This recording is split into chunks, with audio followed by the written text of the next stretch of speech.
What's up, guys? Back with another react. Jordan Peterson on offending people.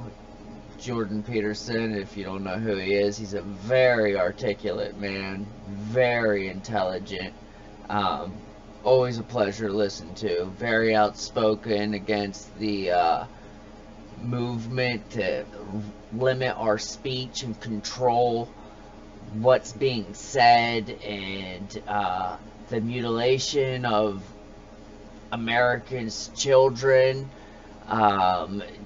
Just it really a bastion of moral values that should be upheld in society.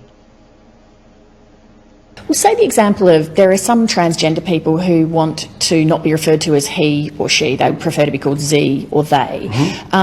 If somebody wants to be addressed like that, what does it cost me to do that? It's hard to tell because the devil's always in the details. But as far as I'm concerned, that situation it's not relevant to the issues, for example, that I was involved in. I didn't care if transgender people wanted to be called by some pronouns, like whatever. That's something for individuals to negotiate.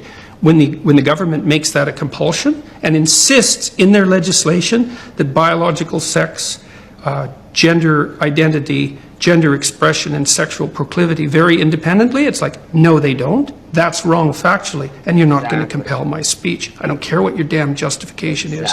So you see that as, am I right in that you see that as a curtailing of freedom? It's worse than a curtailing of freedom. It's a demand that the population uses a certain kind of linguistic approach. It's an appropriation of speech. There's no excuse for that. That never has happened once in the history of English common law, right? It's a barrier that we do not cross. Hate speech laws are bad enough. It's not like there's no hate speech. Like anyone with any sense knows that there's hate speech. Absolutely. Who's going to regulate it? Who's going to define it? I know the answer to that. The last people in the world you would want to. And then we cross another barrier and we allow the government to compel speech for some hypothetically compassionate reason? No way. That's a really bad idea. Absolutely. Government should not be controlling speech in any way whatsoever. Period. It's just that simple. Like and subscribe.